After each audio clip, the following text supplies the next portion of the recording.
Welcome back to Bear With Me, episode 73, presented by CLNS Media and brought to you by PrizePicks, the exclusive daily fantasy partner of the CLNS Media Network, and by Game Time, the best place to buy tickets online. Last minute tickets, best prices guaranteed, and the Boston Bruins lost like a week ago. They did. We haven't been here. Their season's over. I'm Joey Copponi. That's Rob Tocci. What's going on, dude? Hello. As I was just saying, it does feel like the season ended nigh a month ago, not 6 days ago. To the point where I was like, man, we haven't recorded an episode and it's been 2 weeks. And then I was like, nope, it has not been one.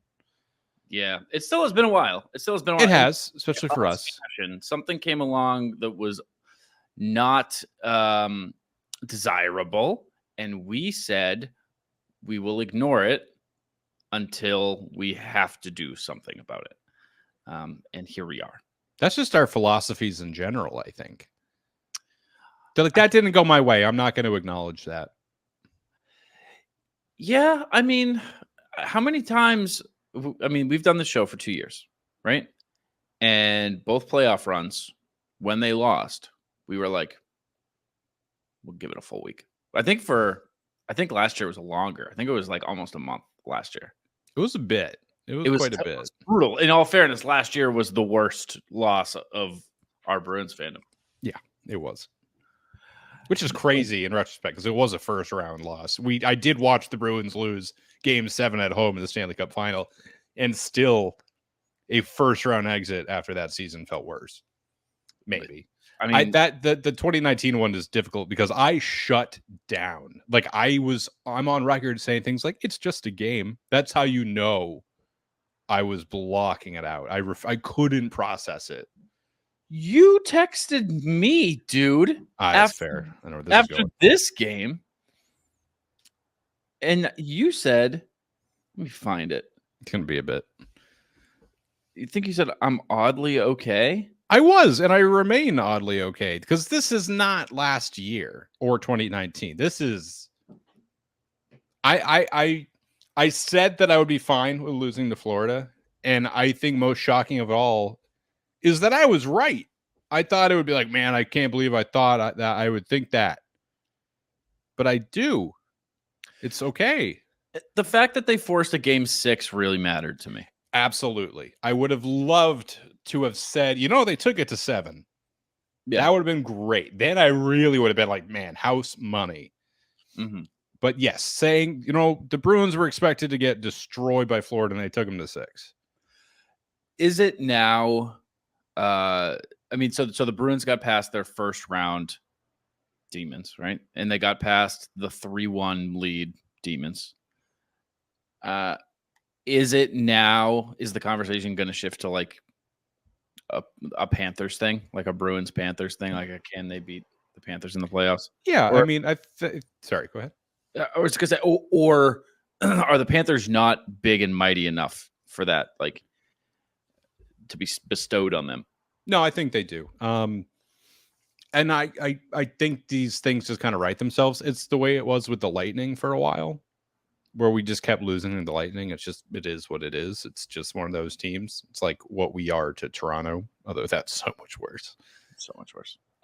Yeah, I mean, that being said, like, I don't think I would fear the Panthers again, but like next season, I don't think I would be like, oh no, anybody but Florida. I'd be like, yeah, that'll be tough. And then like when it's like 3 times, that's when it really sucks. But I don't know.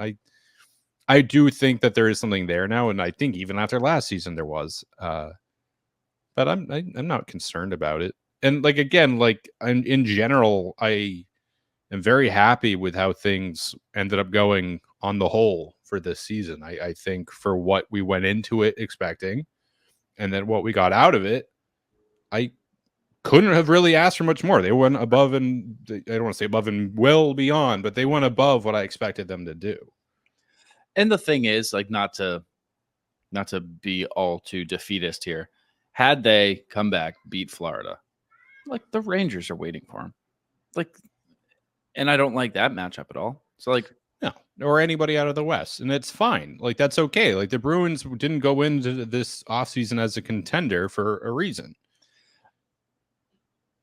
And I do think also, like, because that's what I was really asking. I think you answered what I was asking, like, with your genuine reaction, which is like, next year you face Florida in round 1. I don't think a majority of Bruins fans go, "Oh no, not Florida! Like, No. we can't do that." So that's kind of what I meant by the demons there. I don't think that there's some unbeatable juggernaut that the Bruins just can't get past. I don't think that that's going to be how they're looked at. If anything, this just strengthened the rivalry. And I mean, I definitely walked out of it hating Florida and its roster a lot more. It's interesting though how much that fades when the game ends. Immediately. I think you even said as much. Like listening to Paul Maurice speak once the series is over, you're like, you didn't say as much, but you're implying that like I don't care anymore. Like I just doesn't affect me now. If anything, what I was really getting at, because I sent it to you, and I think all I said was it's nuts how different you feel when a series is over. I think what I was really implying is like he kind of was entertaining in this post game. He kind of made me chuckle a little bit here and there. And I know we were giving him shit about being unfunny. That's the spirit of the game. It is. I mean, it's the mindset you look forward to being in. Yeah. And I'm not gonna like look back, oh, I was silly to think that. I'm like, no, I'm gonna feel that way every offseason or every postseason for the rest of my life. It's part of it. It's part of the fun. You gotta lean into it. Have fun with it. Get mad at people when they don't deserve it all the time. Sam Bennett, I'm still very upset about Sam Bennett. I wouldn't say very upset, but I still hate Sam Bennett, and that is definitely one of those. Okay, well, you just going forward in my hockey fandom, that's a name I will not forget. Yeah, like Kachuk cemented hard into my mind after last season, and now it's Bennett's turn. There's always one. Yeah, there's always a villain. Always a villain. Yeah, and you need him.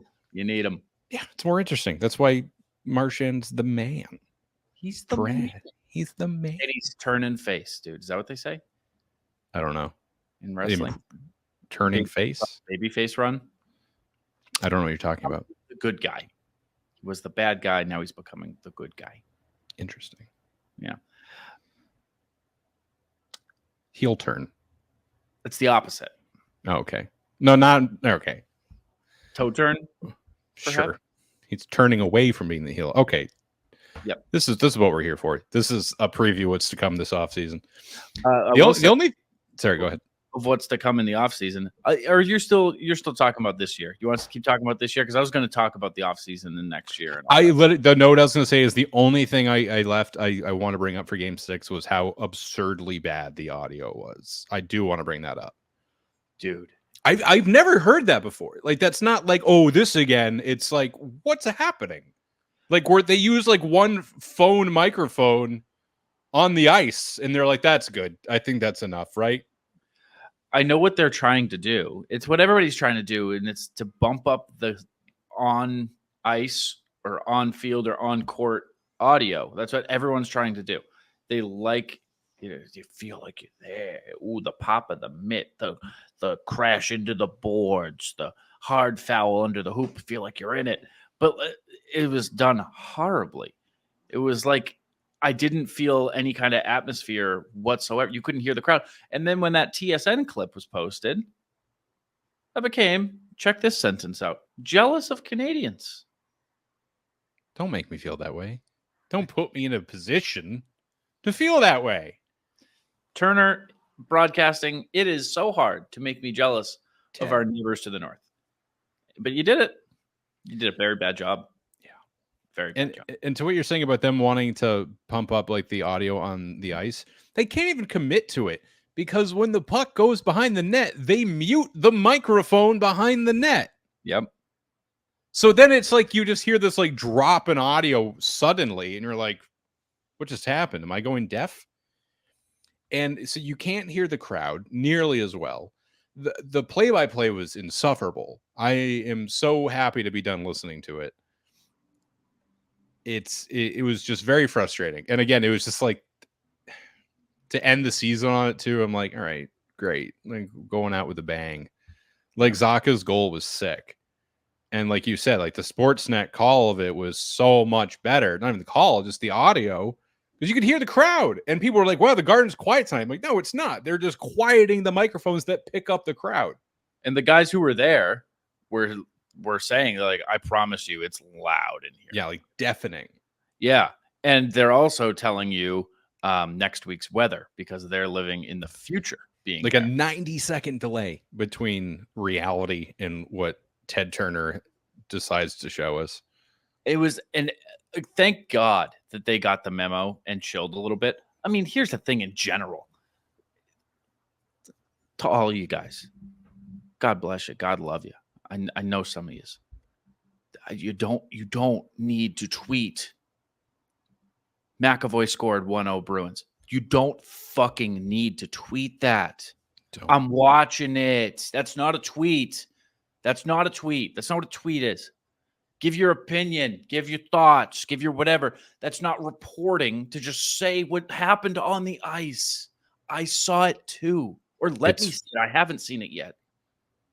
You know what it is, though? It's free. It's free engagement. It's easy numbers. But it is frustrating, and I completely agree. And I've said as much in the past. And I'm like, that's not anything. Like, I don't, because it's funny because, like, with us, like on our account, like we follow so many of those people, like the writers and people who are there, that for like after a goal, there's like quite literally 6 to 10 consecutive tweets that are all McAvoy scored. It's like, yeah, guys, it's like, I know we're watching the game. Like, and even if it's for people who aren't watching the game, it's like, can you guys like take turns? Like, I don't think we don't need all to be doing that. Add something. If you say like a beautiful pass from Zaka to set up DeBrusque on the far side. Yeah. Describe it. Yeah. Make me feel like I'm there. Just say something. Say something. Say anything. Don't give me an NHL app notification of like there has been a goal. I'm going to have us start tweeting from the account during games, whenever that may be again. An extreme version of that. I'll tweet every icing. I'll tweet every face-off win. I'll tweet every pass. I'll bleep this name, but so you're just gonna run. Yeah. Be two of us now. That's he'll tweet like roughing minor. Awesome. Great. Very cool. I don't even need to watch the game. I can just follow your Twitter account. Refreshing your feed. What the fuck? Thanks for being a notification app, dude. Fantastic. Anyway, but yeah, that's kind of, like I said, the audio is the only thing I really wanted to talk about in Game 6. Like, there's no point in going into it. They lost. It's fine. Okay, they look fine. Chuck never looked great. I don't know. Was not injured, apparently. Was not. That's so awkward. You know what I did is that they said both groins for Forbert. Was it Forbert or was that? It was Derek Forbert. Yeah, he had surgery on both groins, and I asked several people. I was like, "Did you know you have two groins? Is it like with the pelvis to each leg? I thought it was just like a very general. Yeah, it's where your dick is. That's the groin. Like it's that. Right? It's 0.1 square meters away from your dick. That's your groin. I was at my mom's house, and when I saw that. And I put my phone down and looked up and I said, how many groins does somebody have? She was like, what? You should just left it. How many groins? How many? Groins? How many groins are there on a person? Did you get an answer? About everybody I asked said one, but I guessed wrong. Derek Forbert is. What was Pasta? What was up with Pasta? Was it his? I thought it was his hip or his groin as well. That one I don't have my notes. I can't recall now. Everybody's dealing with something. It's the playoffs. Yeah. Everybody's playing through something. It's a long season. He too had a couple. He said, "Yeah, I had a couple of groin issues this season that were coming back a lot." Yeah, they did not affect his play in the postseason. Is how he left it.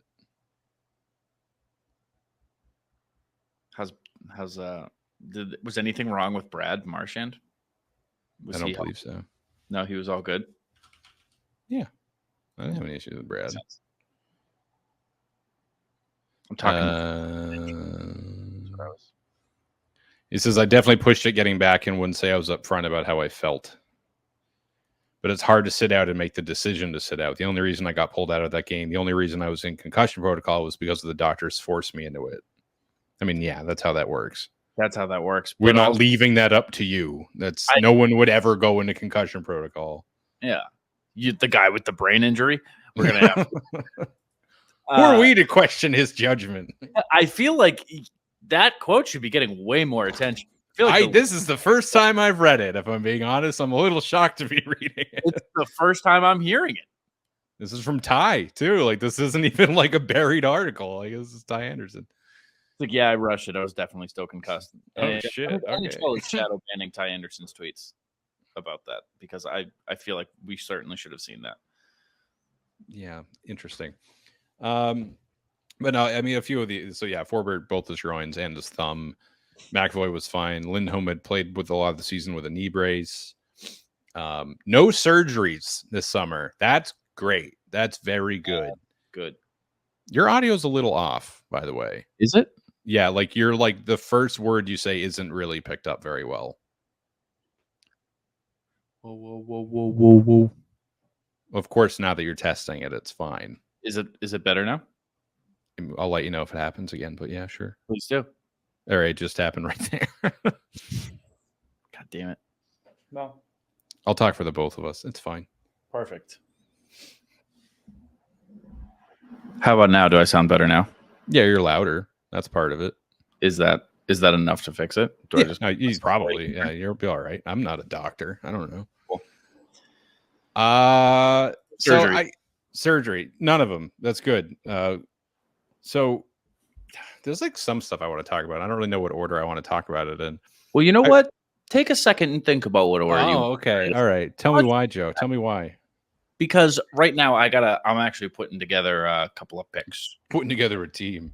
I'm putting together a team of some very specialized men, and they are all named you. And Scoops. Check us out on YouTube. Let's talk to our friends over at Prize Picks. Prize Picks is America's #1 fantasy sports app with more than 3 million members. It is the easiest and most exciting way to get on the action while you watch your favorite sports and players. You just pick more or less on 2 or more player stats and watch the winnings roll in. Prize Picks is so easy to play. I can make my Celtic picks and make my entry in less than 60 seconds. Quick withdrawals and easy gameplay and an enormous selection of players and stat types are what makes Prize Picks the #1 fantasy sports app.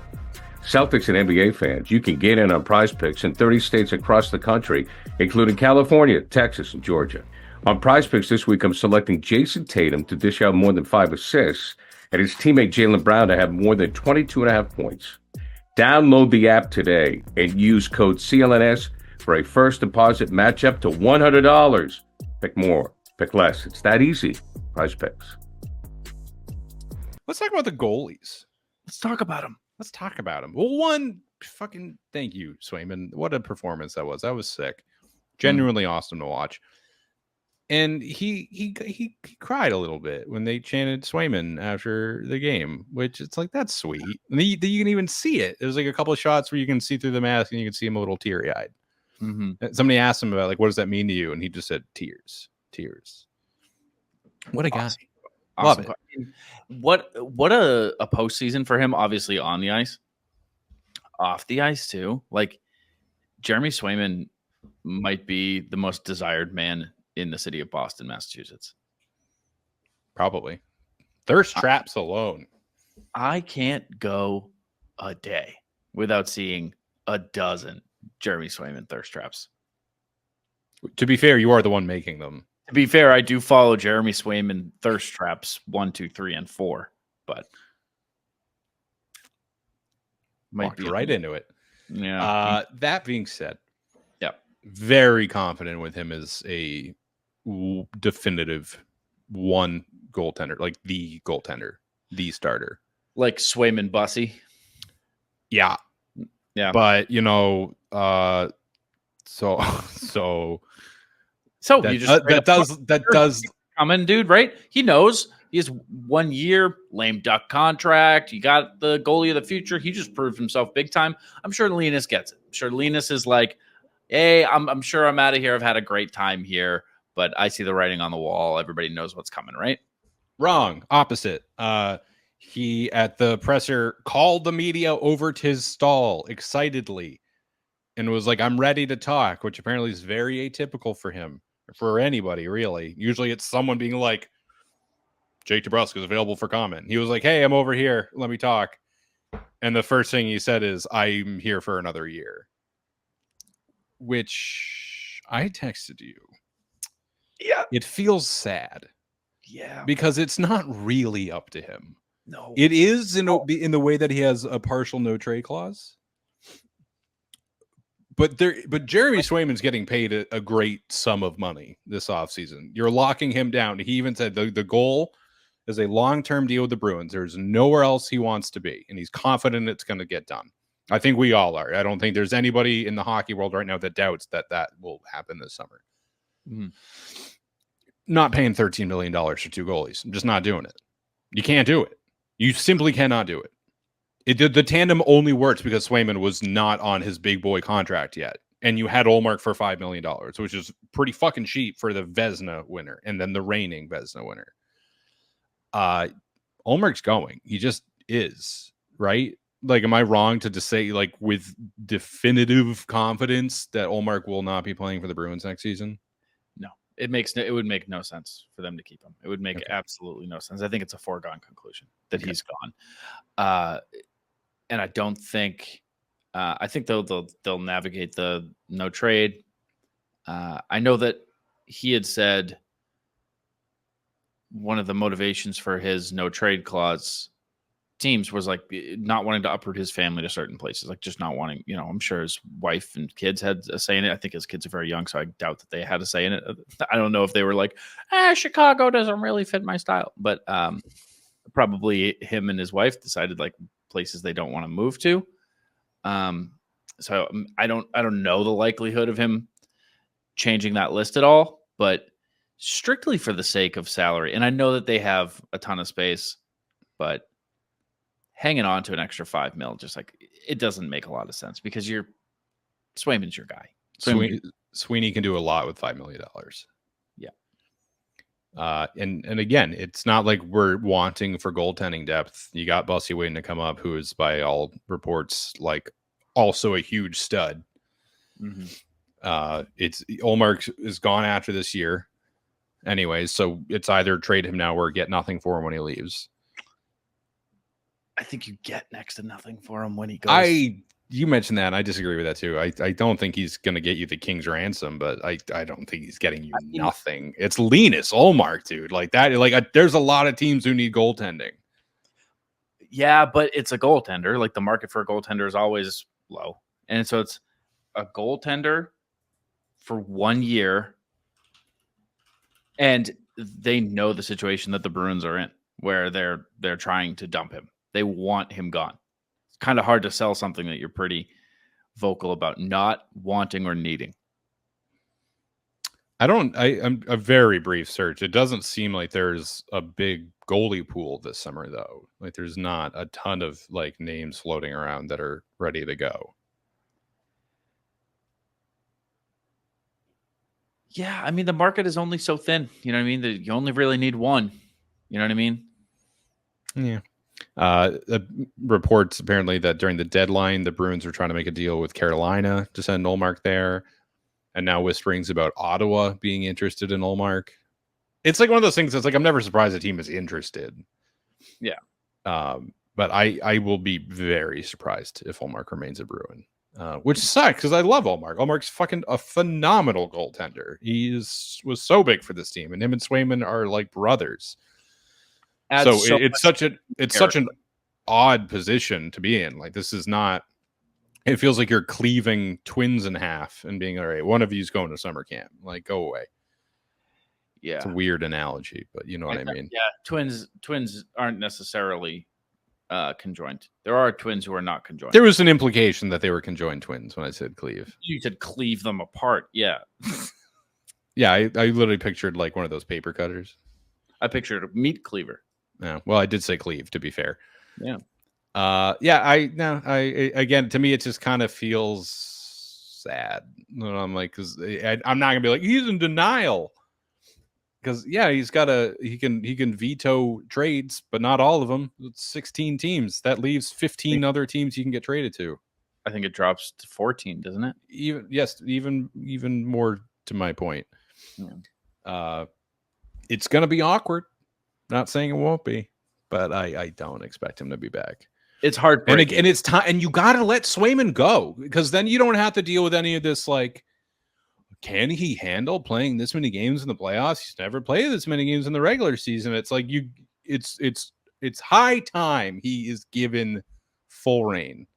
Yeah. And this offseason proved he is more than capable of doing it and has more than enough talent to make his own Vezina campaign. So it's time. It just is. It's the tandem was awesome, but I think it's done. And I think it should be done. It's the hardest part of it is that Linus doesn't know that yet. But yeah. Times will I don't know, catch up to him. He also strikes me as a guy that's gonna like not mix words about it when the time comes. And like when he's with his new team, he's gonna be like, well, you know, I thought I was staying. Like, I had another year. I don't know.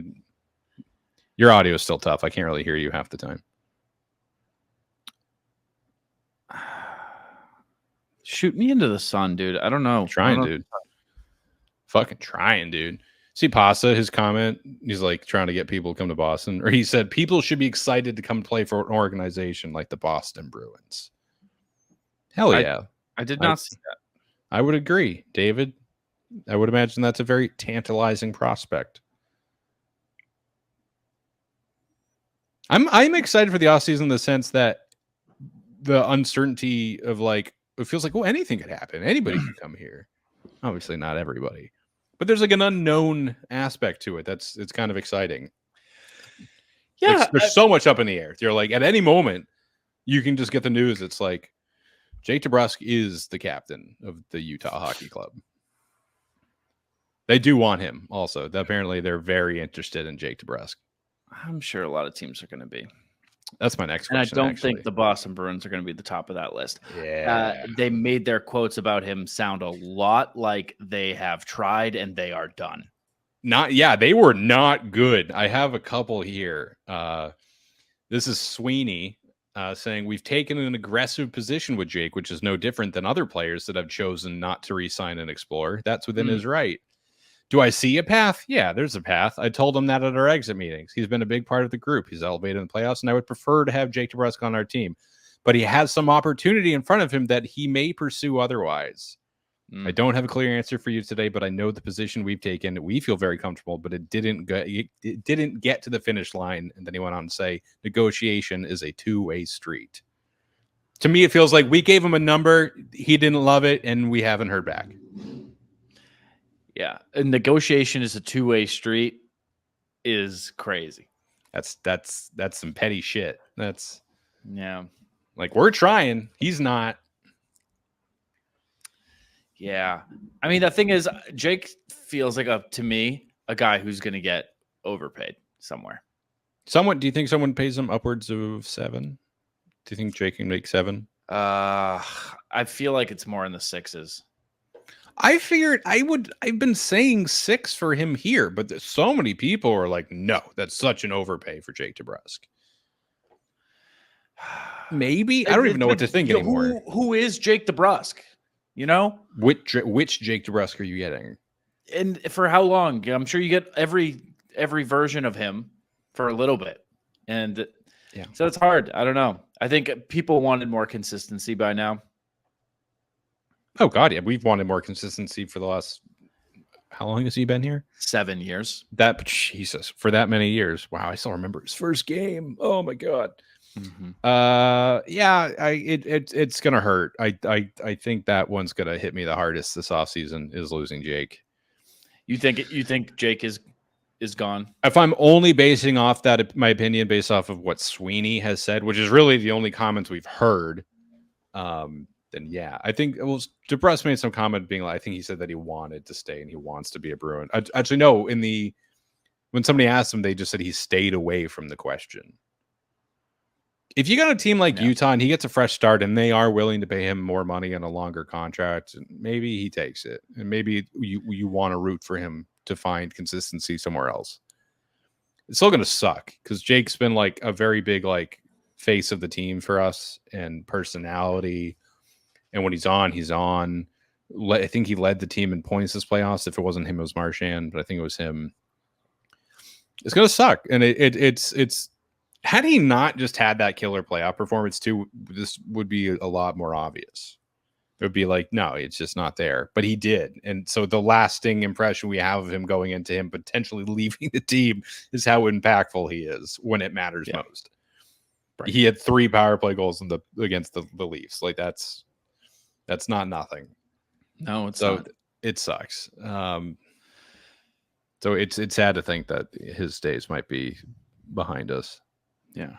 But I'm with you though. I would probably bet that he's not here in October. Before we move on to our next topic, if you are also excited for October hockey and you want to get in the building, we got some friends who can help you. Their name is Game Time. With the NBA and NHL playoffs underway and the MLB season in full swing, there might be no better time of the year for sports. And there's no better way to experience the games than in person. And to get into the building, there's only one app that I use, and that's Game Time. With killer last-minute deals, all-in prices, and their lowest priced guarantee, Game Time takes the guesswork out of buying tickets. The very best part, if you ask me, is the ability to get a panoramic view from your seat in the app before you even buy. You want to know what your view is going to look like before you get your tickets, and Game Time is there to help you find the perfect seat. And if it's getting close to tip-off, or puck drop, or first pitch, don't worry, because Game Time's last-minute deals can save you up to 60% off when you buy last minute. Tickets are even available up to an hour after the game starts. Take the guesswork out of buying tickets with Game Time. Download the Game Time app, create an account, and use code CLNS for $20 off your first purchase. Terms apply. Again, create an account and redeem code CLNS for $20 off. Download Game Time today. Last minute tickets, lowest price, guaranteed. Now, what were you going to say, dude? I was going to ask you a similar question about a few other players that are potentially not returning. We'll start with Mr. Derek Forbert, Twitter's favorite Bruins player. I can see. He's on my short list of like, I won't be surprised if they find something there. Hey, everybody, he's not as bad as you think he is. He just isn't. He's not perfect. He bothers me sometimes, but oh my God, you guys want to actively crucify him. It's weird. Like, it's not the biggest issue. It's not. Stop making it one. He's a defenseman. He plays defense. He's there. It's Derek. It's just a man. And you know who he's not as bad as? Who's that? The next guy on your list, I'm guessing. It actually is Matthew Grzelcyk. It actually is the next one. Good call. Yeah, I'm all set on Matt. He's gone. Yeah, he's absolutely gone. Absolutely gone. I feel very little doubt in my mind that Matt Grzelcyk will not be a Bruin next year. Good kid. Plays the game hard. But Grizz's days here are done. He tore his oblique this year, which sucks. That does suck. I can't imagine. That's gonna be one of those things that like you feel with every movement. Like there's no getting away with it. It's like hurting your back. It's like you cannot get away from that. Mm-hmm. It's like, don't put weight on your spine. Like, okay. I'll try not to breathe. That one feels pretty cut and dry. Yeah. His play has not been great. Even if he has been playing through injuries. The team seemingly wants to get more physical and just larger, and he is not that. I think they're all set with the sub 6 foot blue liners for a while. That Sweeney talked about wanting to get faster. That was a big thing in his presser. And I talked about winning battles, which I feel like the subtext there is bigger too. And just based off of the moves they've made this past calendar year. Yeah. Every player they got was a big boy. I mean, if you look at any game in the West during the playoffs, they are bigger, they are faster. It's crazy, actually. It's very, very weird. Like it's another level of hockey.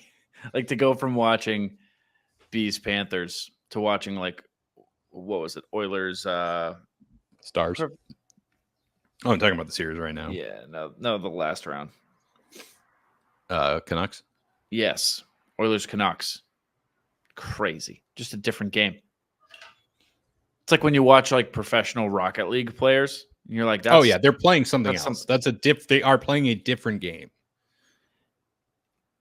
It's like it's just entirely new level that like didn't know was possible. So yeah, I am for that too. I think they should get bigger and faster too. Those are two cool things I would like. JVR. You know what? I would say JVR might have. Is this crazy to say that he might have upped his price tag a little bit? I mean, more than $1 million. Yeah. Yeah. Do you think another team comes along and gives him 3? 3. I don't think so. 3's my answer here is going to be regarding the Bruins is that I don't know why, but I just don't think he comes back. I don't have a great, because we're going to get this player instead. I'm not sure. I just don't. If again they are committing to the speed thing, I don't think JVR is the guy you hang on to. Yeah. Kevin Shattenkirk. I'd like to say yeah. I'd be fine with it. I wouldn't be upset if we had Kevin for another year. It would feel weird to me. I mean, it's weird that Kevin Shattenkirk is a Boston Bruin as of this moment in time. Never I got think used it would to be even weirder if he was a 1-year Boston Bruin. That would be we'll forget about extra it. Gross. 20 years now, it's going to be like, when did Shattenkirk play for the Bruins? Oh, right. Yeah.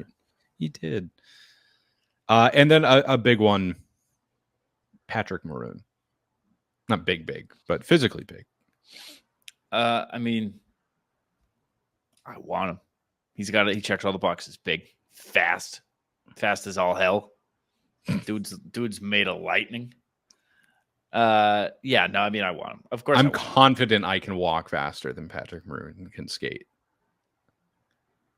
Or at least it wouldn't be that ridiculously different. He's basically walking on the ice. He truly is. Like you look at his like the mechanics of him moving his legs. I'm like, you're walking. Like you're not pushing. You're just stepping. Yeah, he's not. There's no strides, just steps.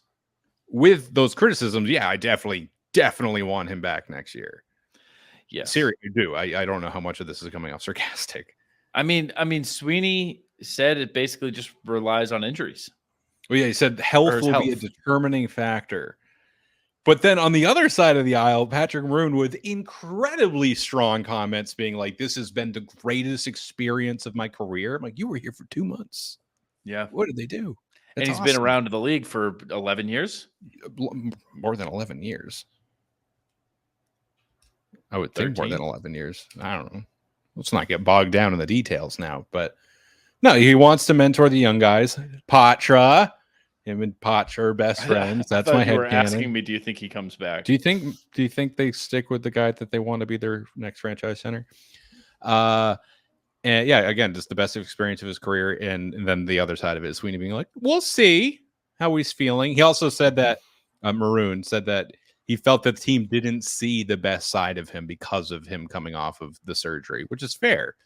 So if he is good now and has all summer to train and him and the team can get on the same page and he can like get some virility back.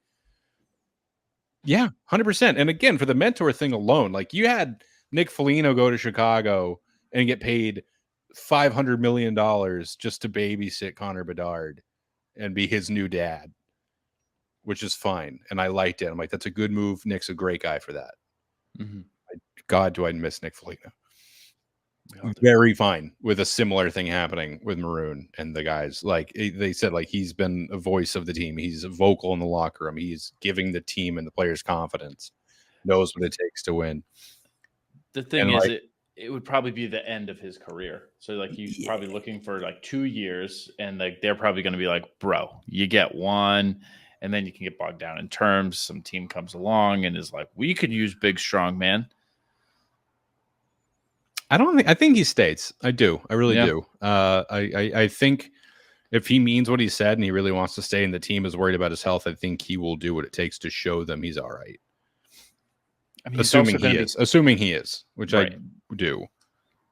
It's going to be his age 36 season, which is like not crazy. Like it's up there. Like he is in the end, but like that's not like it's not like he's 47 and being like, I can go.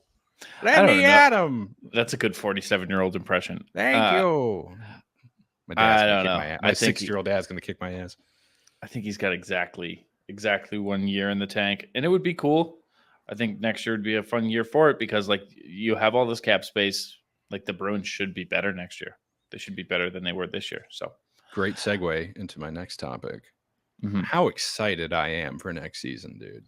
Yeah. I don't think I've ever been more excited to go into a Bruins season. Right now, the team has $22.5 million in cap space. 27.5 if Linus Ullmark does not stay. Don Sweeney put this team together on like IOUs and like expired market basket coupons. And we're going to give him $30 million. Am I wrong to say this is like the biggest moment in his career, in his tenure as GM of this team is this specific offseason? I think he could make or break the next like 5 to 10 years for the Bruins in this off season alone. I think that's totally accurate. I think that's totally fair. They're so on the verge of being a contender. They, out of the fucking woodwork, have all these prospects that are panning out that we didn't know about. Like Laura was just like, no, I'm good. I'm ready to go now. And we're like, yeah, you sure fucking are, Mason. Yeah. You got Potter coming back. You got Beecher. You got the new guys with Peak and Wotherspoon. You got Daddy Pat potentially coming back. You got Brad for another year. And you got Swayman, who is like, it's my turn to win a Vezina. And you have $30 million in cap space. And all right, I keep exaggerating. You have potentially 27.5. And first and foremost, 7 to 8 of that is going to Jeremy Swayman right off the bat. You got 20 million in cap space. You got 20 million in cap space.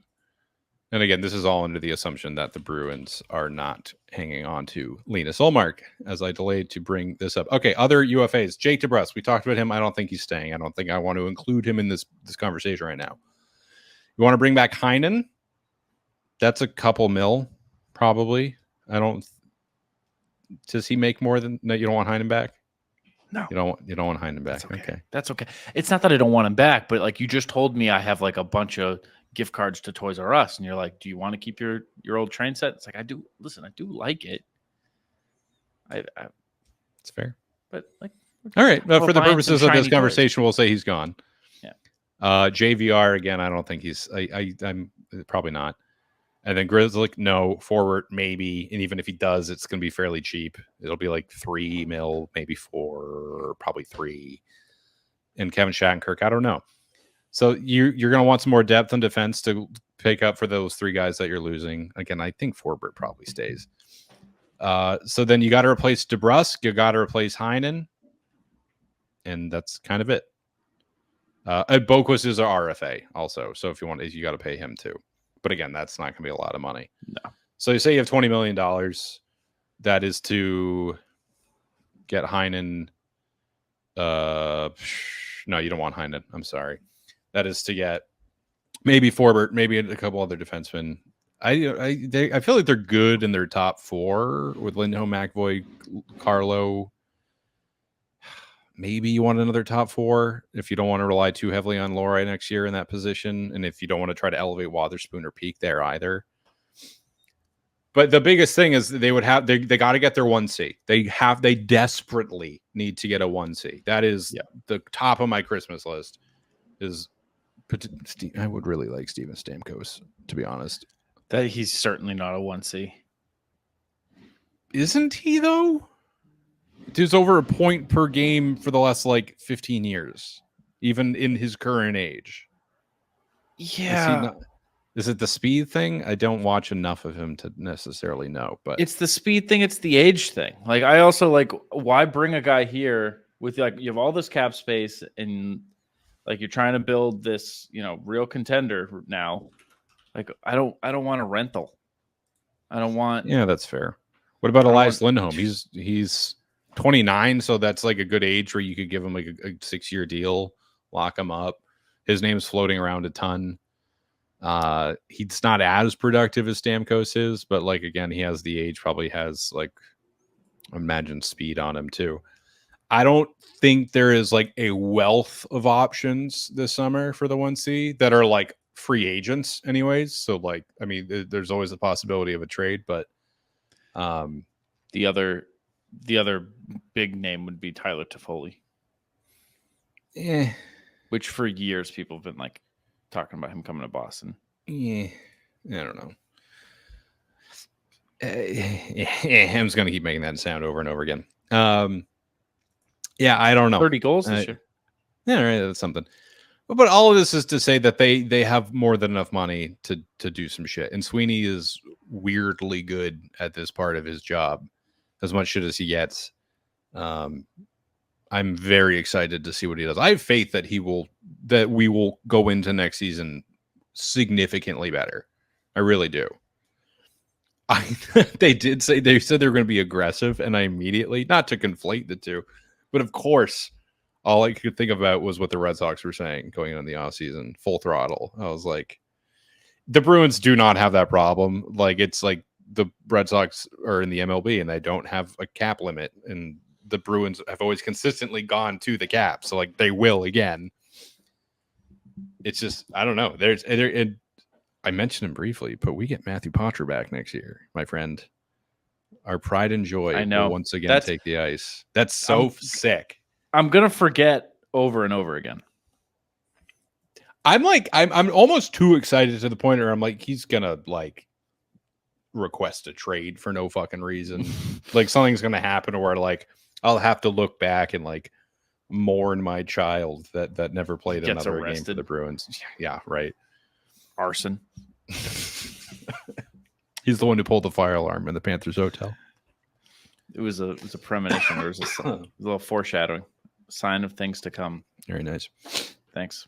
But no, I have. We know. Yeah. But no, I'm very excited for next season. I think and this is the text I sent you very shortly after they lost Game 6, is that there is enough to look forward to, where that is mostly what I'm focused on. This was a bridge year. We knew it was. We knew they were going to have a lot of cap space this summer. They scrambled together a team of veterans on $1 million deals, and they got to Game 6 in the second round against the Florida Panthers. That's cool with me. Yeah, very fine with it. I know this is like high treason, but I don't need a cup every year to feel like that it was a good year. Of course, you want one. But like, if you want to be realistic about it, like, no, like you go into a season, you're like, no, I mean, I know what the limits of this team are, and I would like to see them push past that a little bit. That's what I ask. Yeah. And that's what I got. So I'm not going to be like, oh, they suck, they choke. Also, people are like, oh, the Bruins choked. I'm like, that's not what choking is. Like what do you think that means? Last year, yeah. Yeah. It's also like after last year, it's tough to feel, anything ever again. Correct. That was a choke. That is an incredible textbook example of choking. It's a 3-1 series lead, sending it to Game 7, having the lead in Game 7, and then still losing. That's choking. Losing Game 6 in a series that you were expected to lose in 4 or 5 is not choking. It's just losing. Yeah. It's okay. Losing to the better team. Yeah, it's fine.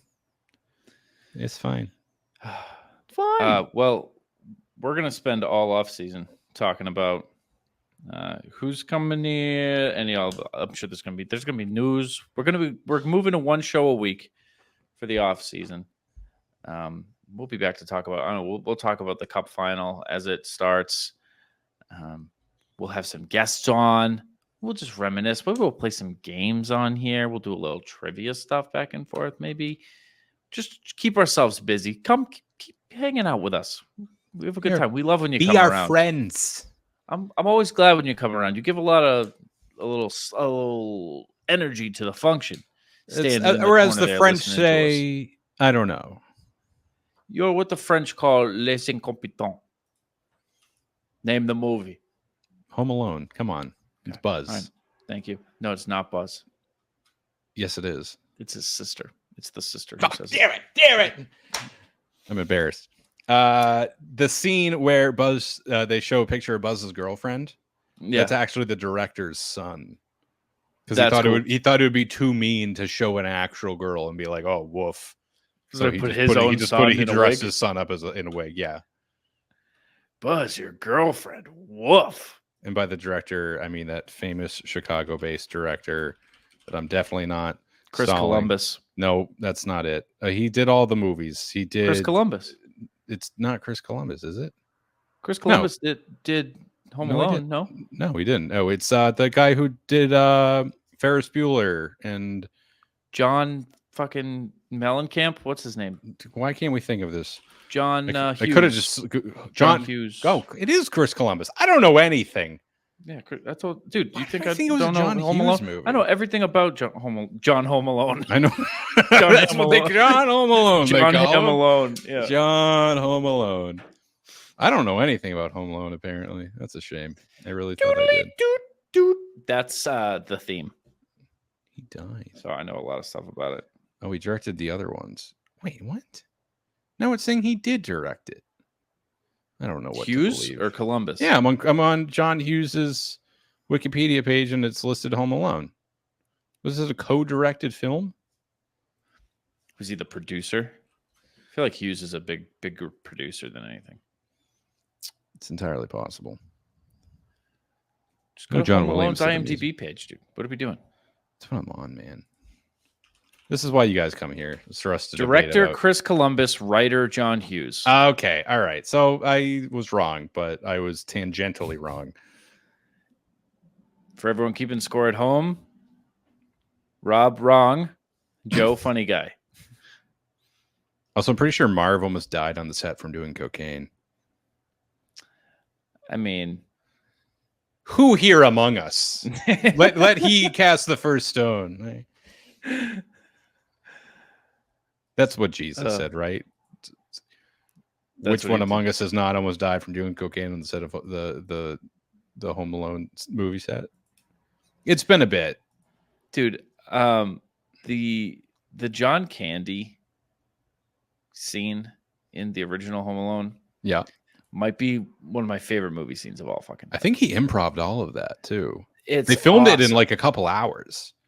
It's so awesome, and it feels improvised because the mom has no idea how to act back to him. No, when he's standing in the airport lobby and he's like, you probably heard a couple of our songs, polka polka polka polka.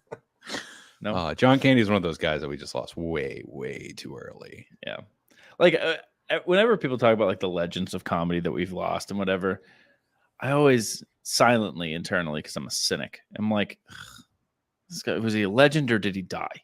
You know.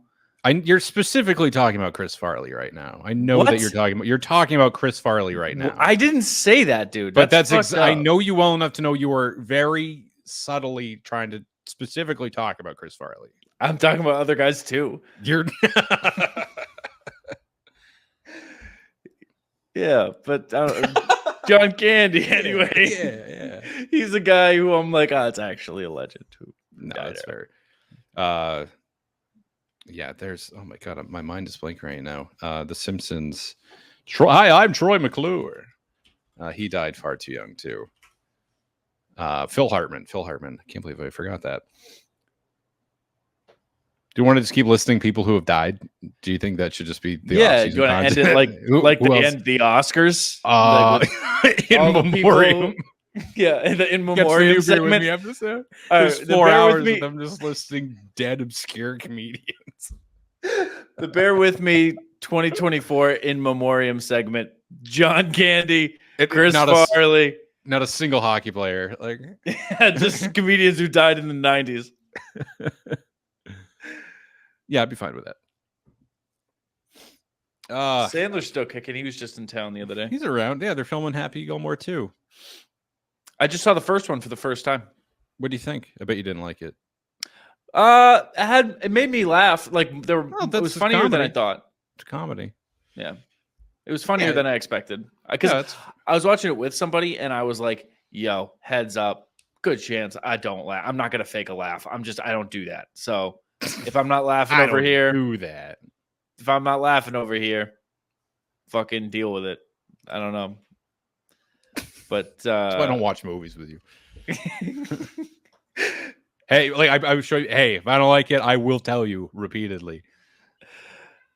I don't think I have. When have I done that? No, you really don't. You're so reluctant to let me show you movies, and more often than not, you're like, "This is really good." I'm like, "Yeah, I know." When am I reluctant about? Every time I've ever shown you anything, there, like, I have to twist your arm a bit. Not a lot. I don't have to like write a thesis, but it's never like we used to live together. We would sit on the fucking same couch and watch movies. Yeah, I'd be like, "Hey, I think you like this," and you're like, "Yeah, I don't know." And I'll be like, "Why don't you watch it?" Is it your cat or my cat? There's a cat screaming somewhere. I think it's my cat. I think it's your cat. Well, to be fair, he is supposed to eat dinner in 2 hours, so maybe we should do some movies this off season. We'll just watch some movies and review them, and we'll, I don't know, market it as like Bruins fans. Yeah, we'll Bruins find the dumbest fans react to Home Alone 3. And it's just us doing YouTube thumbnails the entire time. Yeah. At no point do we talk about the movie. It's just 2 hours of us reacting to nothing. All right, and that's another episode of Bear With Me. Thank you for joining us. There will be hockey in 4 months, so please stick around. Oh, I was like, what are you doing? You're doing the thing. You're doing the thing I just talked about. Yep. Thought we were still doing the bit. We're doing the bit. We'll do that with books too, because I'm reading again, which is very nice for me. Talk about shoehorning stuff in. I know, right? I read 500 pages in the last 2 days. Oh my god! It's the Fire and Blood. It's the House of the Dragon book. Man. I don't want to wait the 3 weeks to find out what happens in the show. So I'm just. It's weird. I'm reading the book the show's based on, and it just feels like it's spoiling the TV show for me. Does that make sense? Yeah, it feels like you're reading the script. Yeah, because like the book is like Wikipedia entries. It's like reading Cliff Notes because it's written from the perspective of like people who weren't there, and like every other sentence is, and we don't know if this really happened because the person who said this was drunk and not there. And then the show is just like such high caliber television that I'm like, I almost would rather experience the story for the first time through the show. You think the show's better than the book? Oh, it just is. It's not even up for debate. Isn't George R.R. Martin kind of a bad writer? No, he's a very good writer. The Game of Thrones books are awesome. This is not written the style that the Thrones books are. Mm-hmm. This is like written very like matter-of-factly, unreliably. Mm-hmm. But it's very interesting. It's cool history and it flows really well. George R.R. Martin wrote the lore for Elden Ring, and I spend hours every week digesting that lore. So isn't he like 7 books behind where he said he was supposed to he was supposed to release the last 2, and he just won't. It won't happen. You don't think it'll happen? No, it won't. Like, it's supposed to be The Winds of Winter and A Dream of Spring are the last 2 books in the A Song of Ice and Fire series. And they were due like a decade ago. And he's just like fiddling his thumbs and writing video game lore and writing Fire and Blood and doing anything other than that, to the point where like someone else is going to have to finish this. I think AI is going to have to finish this.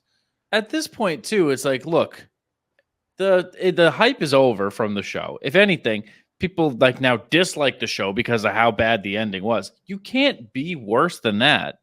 Just put them out.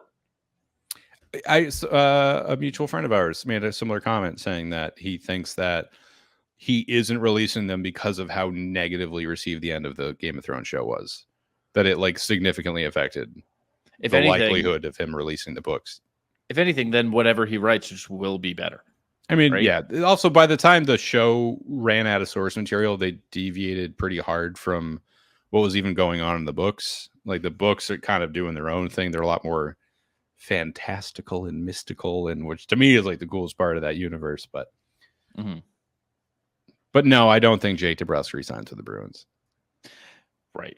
That's what it all comes back to. That's what it all. That's the lore that we wrote today. I said, George. I said, R.R. Martin. I said to him, "What do you think about Jake?" And he said, "Get out of my house."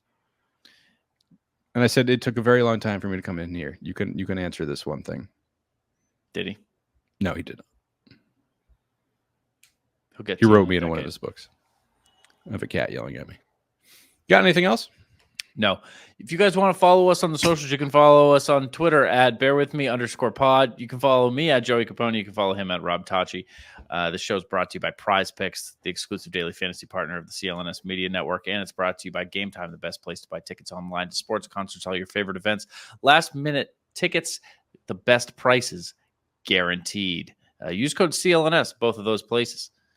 A deposit match up to $100 on Prize Picks with code CLNS and $20 off your first purchase at Game Time with code CLNS. Terms apply. We'll be back next week to talk about, Home Alone 4, which I saw and I have some thoughts on. So, Not awful. We should do, never mind. We can talk off air about this stuff. But we have all sorts of ideas, guys. A loaded off season. This year was the Boston Bruins. Golf. Only on Nesson. Thanks so much for listening, everybody. Thanks for hanging out. Thank you for bear.